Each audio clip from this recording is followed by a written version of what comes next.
Hey everybody, my name is Brian Dodd. I'm with Injoy Stewardship, and it's great to spend some time with you and talk about something we're all excited about and we're all interested in and we all want to see more of in our church. And that's how we continually grow and we continually break through whatever our next growth barrier is. And we are privileged today that I'm here with my friend, the Vice President of Consulting at Injoy Stewardship Solutions, Chad Aukland. Chad, great to have you, my friend. Brian, great to be here. Thanks for the opportunity. Looking forward to this topic today, as I think so many pastors right now are wondering, okay, I'm here. How do I get to next? Oh, yeah, very good. I'm here. How do I get to there? Yeah. And here's why it's so great to have Chad on here.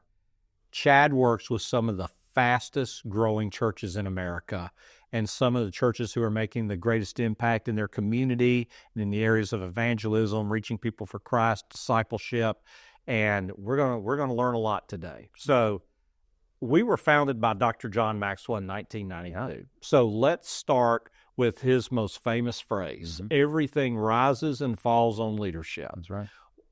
We can break leadership down into a couple of different categories, pastor, staff, volunteers, but what role does leadership, specifically the pastor, play in terms of helping you get to the next growth? Yeah, I think it's massive. I think, we talked about this in a previous webinar. Trust is huge. Yeah.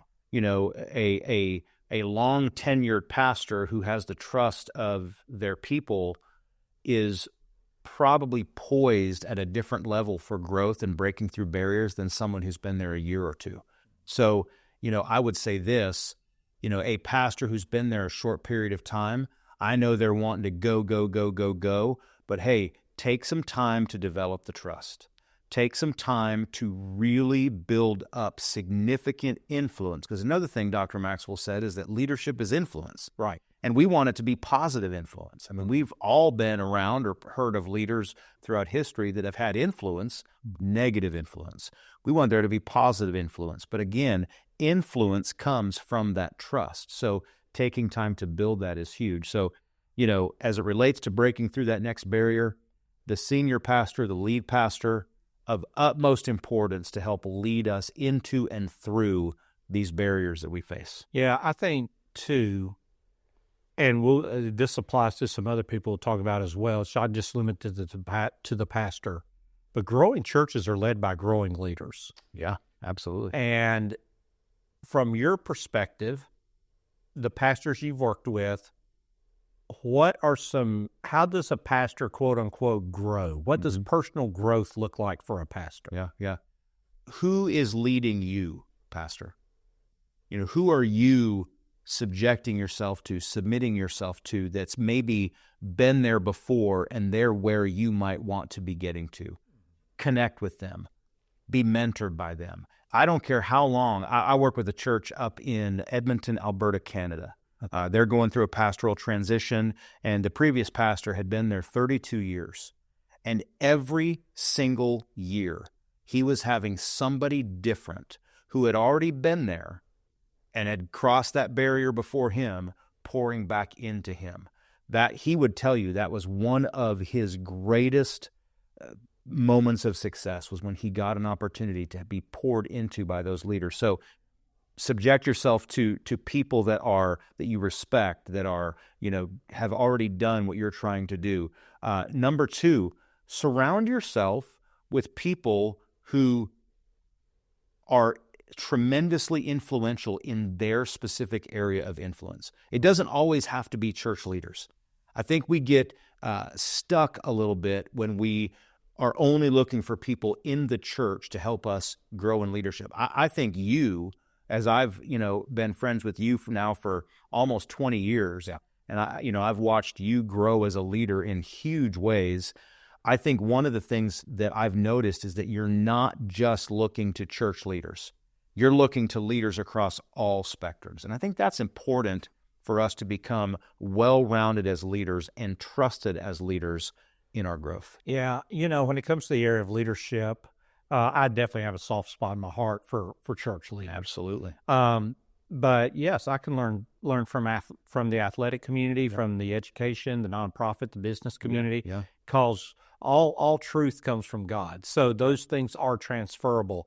And I think too, Chad, something that you were talking about there, if you're the smartest guy in the room, you're in the wrong room. That's right. And by surrounding yourself with other intelligent, fast people, you get more intelligent, you get faster just by osmosis, if nothing else. Right. Something else, growing spiritually. You got any thoughts on that? Yeah, I mean, if we want our people to bleed, we've got to hemorrhage. I know that's a little bit crass, but as the pastor, we need to be leading the way in spiritual growth, not teaching it, but modeling it in our own lives. How are we growing spiritually individually? How are our families growing to be more like Jesus? Right. How about our children? Do our children reflect the morals, the values, the ethics that are biblically based and modeled in our family? And so the pastor, and ultimately the leaders underneath the pastor, we need to be modeling that spiritual growth so that our people will follow us. I never want to ask my people to go somewhere I haven't already been or am moving towards myself. It's funny. Just last week, I was talking with my pastor, and somehow we got on the subject, and I wasn't planning on talking about this, but here we go. Yeah. What do I expect out of my pastor? And COVID changed everything. It stripped away all the non-essentials. Absolutely. You're probably not going to grow your church through a light show and a smoke machine, a hazer, anymore. People want to know what's real. Life hangs by a thread potentially, and things like that. Their careers hang by a thread, and we've seen that, Brian, come full circle. Yeah, because when I was my daughter's age, my daughter's 27. When I was her age, I was being raised and kind of reared in the church in that seeker-driven model. Yeah, I'm not sensitive, but driven. Yeah, we both came up with that era. Everything we did had to do with the show, attracting the crowd. Now, my daughter, who is 27, and her husband, they are more interested in liturgy, history, truth. Just give me the meat on the bones. Don't give me the skeleton. I want the meat. And so it's come full circle. Yeah. So I was talking with my pastor, and there's this great passage in Exodus called the Tent of Meeting, where Moses would get apart from the people, had the tent, the cloud would come down, God would talk to Moses as a friend talks to a friend. Right. I said, what was interesting to me was the people lined up their tents on the perimeter and worshiped. Well, why exactly were they worshiping? Because God was not talking to them. God was talking to Moses. And the reason that they were worshiping is because they knew Moses would very soon come back to them and give them a message about the issues of their life from God himself. And I told my pastor, I said, all I want on Sunday morning, all the other stuff is nice, and I enjoy it, okay? But what I want is I have waited all week, and I've worshiped, and I've waited for my pastor to come back from his time with God. And if you give me a fresh word from God every week, we are good. Yeah. And so yes, growing churches are led by growing leaders, specifically a growing pastor. That's right. So now let's talk about the staff. Yeah. Okay. Obviously, a lot of that's going to be a reflection of the chief leader, the pastor. But anything else about the staff? Well, I think it goes hand in glove. I mean, it's the law of the lid. Is the pastor lifting that lid so that others can continue to grow? Or are we constantly bumping up against this lid? Are we where we want our staff to eventually be? Now, that doesn't mean you stop. That doesn't mean you're complacent. But are you continually growing and leading your staff to the point of, hopefully one day all of us have been somewhere long enough that we're talking about succession. Right. We're talking about who's next. Wouldn't it be awesome if every church had their next pastor, next leader already on the staff? That can happen as long as we're leading effectively and helping them continue to grow as we're growing. Okay. All right. So it's kind of funny. I've just minimized the Sunday service a little bit. Sure. But Sundays, the weekend service is still a big deal. We have 52 chances a year. We have 52 chances a year. So talk to us about the importance of the weekend experience in terms of church growth. Yeah. Now, let's do this. Yeah. In a post-COVID environment, we all know we only get 52, and we all know how important it is. But in today's context, walk us through that. Yeah. There's a couple of things I would lead out with. We have a solution at Injoy called the Annual Giving Solution. Okay. And it deals with the 10 giving systems that exist in every church. And one of those systems is the first-time giver system. And we're not going to talk about first-time givers, but it's just as important as the first-time guests. Are we planning, expecting that God's going to bring first-timers to our church? A lot of times I'll hear, well, we don't want to forsake the people that call this our church home. I get it. But those 52 opportunities, whether it's live or digital, we have to embrace the digital, need to be leaning a little bit more towards the first-time guest than the person who currently calls your church home. So are we expecting them? Like when somebody walks on your campus, Pastor, are they greeted by somebody with a smiling face telling them they're happy they're there? Because we don't know what's just happened in the car. We don't know what's just happened at home. Right. They may have gotten in the car and driven to the church, and right before they got out of the car, Dad turned to everybody and said, okay, now that fight will continue after church. Right now, put on your smiling and happy face. We're going into God's house. Right. And so, again, the first thing they need to see is a smiling face and a welcoming spirit walking into that church. And number two, it needs to feel like you expected them. Right. I've walked into several churches and have been met with a response of, okay, there's a first-time guest. What do we do? Or what is that? That's a first-time guest. What is that? We've never seen one of those before. So not only preparing, but making sure that people feel like you were expecting them to be there as a first-time guest. Okay, so you hit several things in what you just said. So I'm going to ask follow-up questions. I know some people are listening to this, and they're like, yes, we need to show. Let's frame this first. If you're going to grow, you need to expand your audience. Absolutely. So we're talking about visitors, okay? So a culture of invite. We'll unpack that. Well, let's unpack that. Two things. Number one, talk about a culture of invite, and talk about when people respond to that invitation, what are some practical things any church can do to show people we were expecting? Yep. So this happened to me 3 weeks ago. My wife and daughter and I visited a local church, and on the Saturday prior to going on Sunday, I was visiting the church's website. And an invite isn't always me inviting you. An invite can be what oftentimes is the front door of the church, which is the website, or it's their social media, presence. For me, it was the website. And when I got on there, the first thing I saw was plan your visit. Well, I was curious because I was getting ready to visit that church, so I clicked on there. And I was able to register my family for our visit on that Sunday, which said to me they were expecting first-time guests. When my wife and daughter and I walked through the front door, I was already prepared because when I filled out that registration, it told me what to do when I got on campus. It said, when you get on campus and meet one of our greeters, tell them you're here for the first time, and they'll take it from there.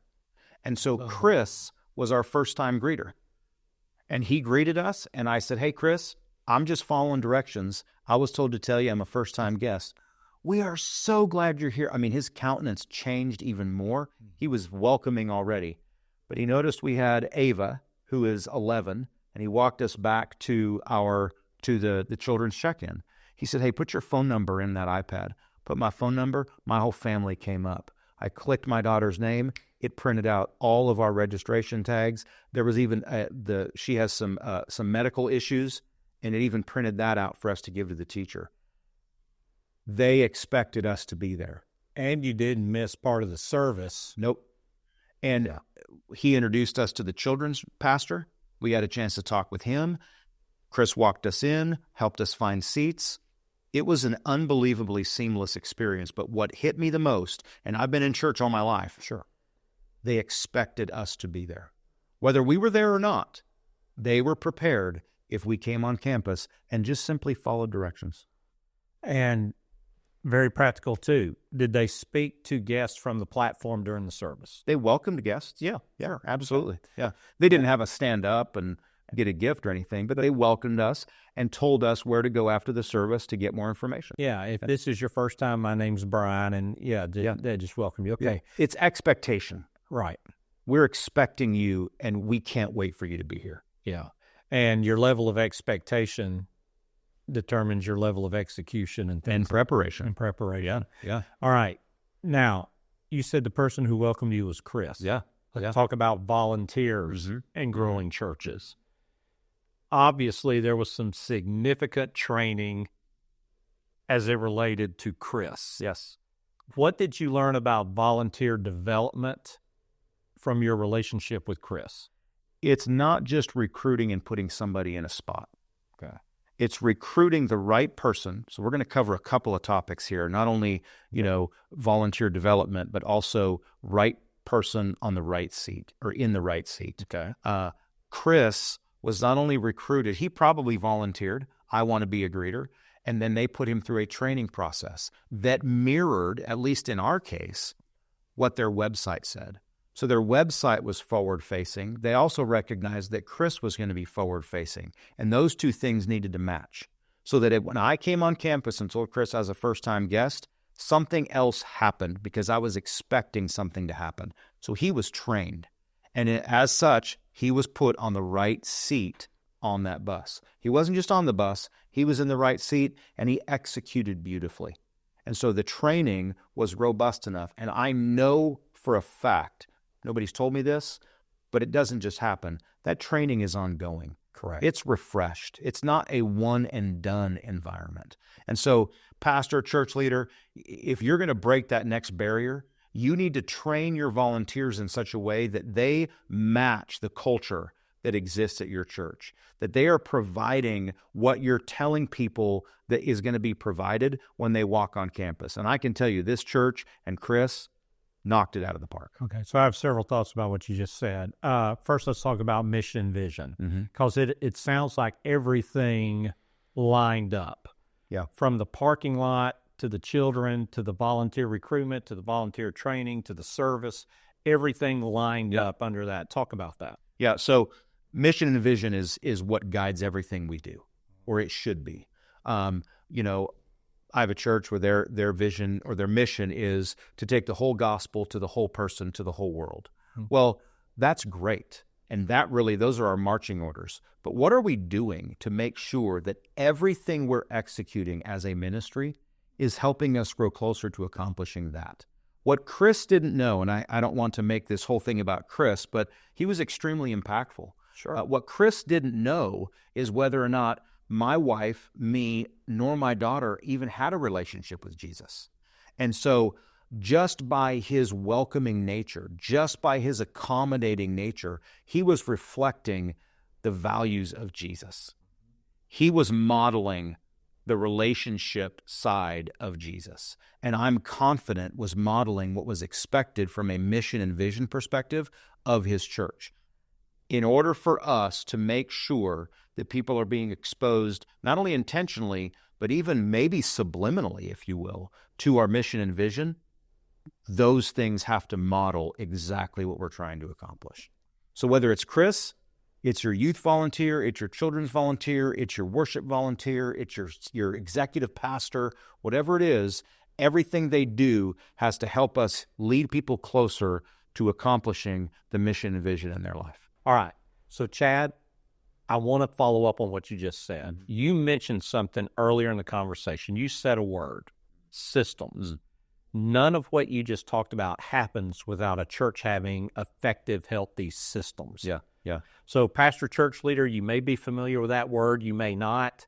But, Chad, unpack systems, what they are, what's their role, and how they played out in what you just said.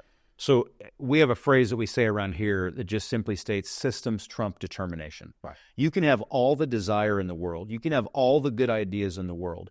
But if you don't have a system behind that to drive it, it will not be executed at the level you want it to be executed. And furthermore, it won't be repeatable. You know, Chris isn't the only one executing their first-time guest system. Others are as well. So in order for us to make sure that's repeatable, they're being trained on the same system. I talked about our annual giving solution earlier. Right. There's a first-time giver system. There is a special offering system. There's a preaching system. There's all these systems that need to be put in place in order for that system to be executed and repeated with excellence over time. So systems really are one of the drivers to making sure that we're providing everybody, no matter where they are in their experience with our church, the same experience. Yeah, and if I can just demystify it a little bit or put the cookies on the lower shelf, systems are anything you do twice. So There you go. if somebody says, okay, hey, I want to volunteer in the hospitality team. Yep. Okay, there's a process or a system that they go through. Yeah. Right person on the right place, right person, right seat, training, follow-up, development, alignment with mission vision. There's, you know, like I said, preaching system, volunteer system, giving systems, all of those. Okay. All right. So we've got growing leaders. We've got growing staff, healthy systems, growing volunteers. Now let's talk about, okay, now we want to invite people into this, okay? Talk about a culture of invite. A culture of invite is oftentimes developed by people's experience. Okay. I was part of a church. I was born and raised in the Pacific Northwest, specifically the east side of Seattle. And the church that we went to out there, I dare say, we were extremely proud of our church. We were proud of not just the product, if you will, but the thing that we were most proud of and excited about was the focus on evangelism and outreach. We knew that if somebody came to our church, they were going to get the gospel. They were going to hear the gospel presented and oftentimes have an opportunity to respond. My family and I, and ultimately my wife and our family, we were so proud of that. We wanted people to be exposed to that. Furthermore, the quality of the product, if you will, was at another level. So we wanted to invite people. We wanted other people to be exposed to that. When we moved to the Southeast, we became a part of a church that maybe wasn't quite the same case. And our pastor would often ask, how come people don't invite more? And I had a conversation with him at one point, and I said, maybe it's because people aren't proud of the product. That's a tough conversation. That's a tough conversation, and that's tough for me to say because I don't want to indict the senior pastors in the audience. Sure. I don't want to indict any one group of people in the audience. We are the church. We have collective responsibility to create and develop and implement a culture that we want others to be a part of. Church leader, don't put that solely on your pastor. That's not fair. Right. That's unattainable for any one person to create. And so, number one, is there a culture, is there an experience that we want people to be a part of? Secondly, equip your people how to invite. Yeah, that's great. That's an intimidating conversation. How should I invite? Give them, whether it's a series you're advertising for, it's a movie night whatever, maybe it's another special event you're advertising for. Give them tangible opportunities to invite people to as an exposure to the church. Maybe you have missional communities. Maybe there's a missional community that's a bunch of, mountain bikers. And so you've got friends that are mountain bikers. Man, invite them. I've got a church out in California that on their property has an ultimate Frisbee course, 18 holes, beautiful. Yeah. Every time I've been there, there has been a myriad of people utilizing that course. So invitation is not just person to person, but it's also exposure to our ministry through an ultimate Frisbee golf course, through a hiking trail that's on our property. That's an invitation. Hey, Come and join us. Be a part of who we are. See what we're all about. So invitation is at multiple levels, but ultimately, is what they're going to experience excellent? And does it draw them closer to a relationship with Jesus? Yeah, and I think, you were mentioning the ultimate Frisbee and things like that.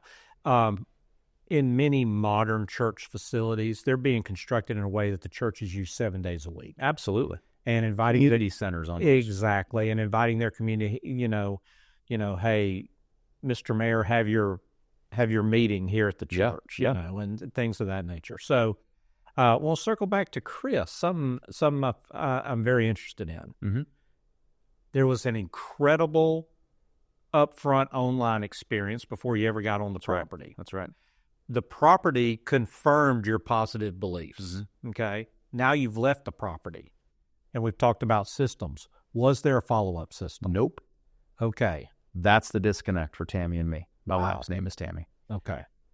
Our experience leading up to church was fantastic. Okay. Our experience at the church was fantastic.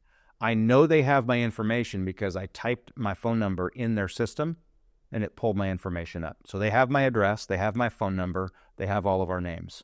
We have not heard one word, whether through mail, through email, through text, through phone call, anything from that church since our visit. All right. What type of follow-up would have made you feel valued and made you want to come back? A simple thank you for attending. I don't need all the bells and whistles. Sure. Some people might need a little bit more of an on-ramp of how they get involved at the church. So maybe your follow-up is not only thank you for attending, but if you're interested in becoming a part of our fellowship, here's how you would plug in. All I would have needed, honestly, was a text to my phone. Hey, Chad, it was great to have you and your family here with us on Sunday. We'd love to see you again. If you need anything or have any questions, let us know. That's it. Just acknowledge that I was there after I'm there. Okay. And that hasn't happened. It's been 3 weeks. All right. So I want to build on that. Mm-hmm. Pastor and church leader, I'm about to make your day. Okay. You're going to be better because you watched this. You're better already. But I can't wait. yeah. So here's what my factor does. And I think you're familiar with this. I do. The text Right. concept. Yeah. They know because you've pre-registered Mm-hmm. who the first-time guests are. Yep. Or they'll go and click a QR code or fill out a card and drop it in a box. But at the end of the services, they know who the first-time guests were. Mm-hmm. What he does is he then goes in and films a 15 to 30-second video, and I'll just use my name. Mm-hmm. Hey, Brian, I won't even say my pastor's, I'll say Chad. This is Chad, pastor at the church, and thank you and your wife for coming today. I hope you had a great experience. Just want you to know if there's ever any way that we can serve you or your family, reach out to me or our team at this phone number, and I hope we really get to see you again soon. We're thrilled that you were here. It's such a great encouragement, and I look forward to hopefully seeing you next week. And then the text goes out. Yeah. You know what he also does? What's that? The same thing for people who accept Jesus. Yeah. When they accept Christ and he gives people an opportunity, there's a level of expectation at your church of life change. And when that happens, he also sends a video congratulating them and telling them how proud he is of them for making that decision. I actually have an example video on my computer of him doing that. Oh, yes. It's an unbelievable culture that he's created there. Yeah. All right. So I want to ask you one final thing, but just to recap, I mean, what we've talked about today, growing leaders, systems, culture of invite, expect guests, follow through is obviously the glue that holds all this together. Final thing. Let's talk about, because we are a stewardship and generosity company, and you referenced it earlier on the first-time givers. Mm-hmm. First-time givers, and I want you to talk about, but I want to say this to you first, pastor and church leader. Here's the importance of a first-time giver as it relates to growing churches. Number one, a first-time giver is an encouragement from God that he is confirming your mission and vision because he is sending people to your church to resource and fund it. That's good. Okay? Yeah, So number one, obviously nothing's going to be more encouraging than somebody giving their life to Christ. But shortly on that list afterwards, you should put first-time givers up there. So you definitely want to follow up with them from a discipleship perspective, because a first-time gift is also a measure of discipleship, because somebody is making the cognitive decision based upon biblical teaching and prayer. I'm going to trust God with what the world trusts with the most, money and possessions. So great encouragement, first-time givers. Talk about how pastors and church leaders, because growing churches need growing resources, and God is sending these first-time givers. How do you follow up with first-time givers? Yeah. So first and foremost, acknowledge their gift. Send them a thank you. And what I tell churches is that if somebody gives for the first time on Sunday, by Tuesday of that following week, they need to get a letter, an email, a text, whatever it might be, acknowledging and thanking them for their gift and tying that gift to mission and vision. Okay. Without your gift and others like it, we are not able to accomplish everything God has called us to do. Unfortunately, ministry in the United States isn't free. We need to resource the vision of the local church. They are a huge part of that. Tie that together immediately.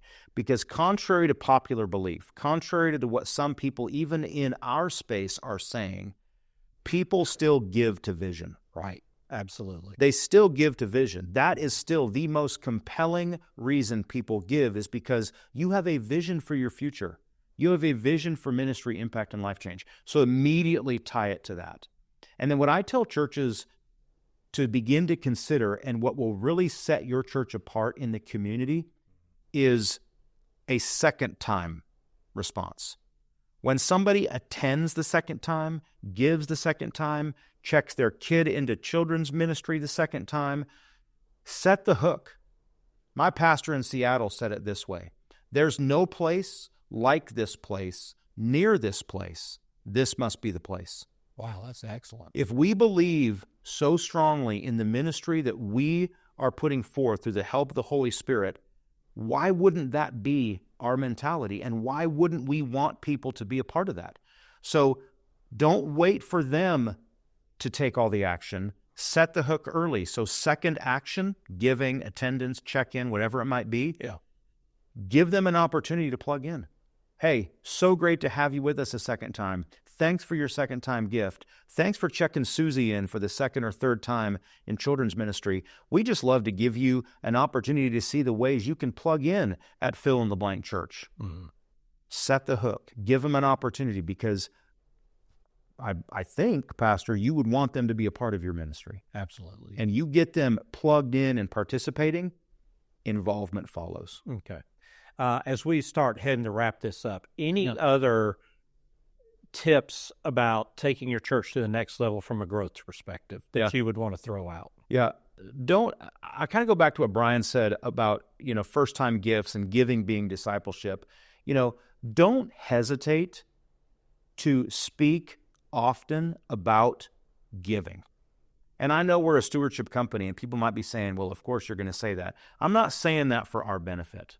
Yeah. Giving is a spiritual gift.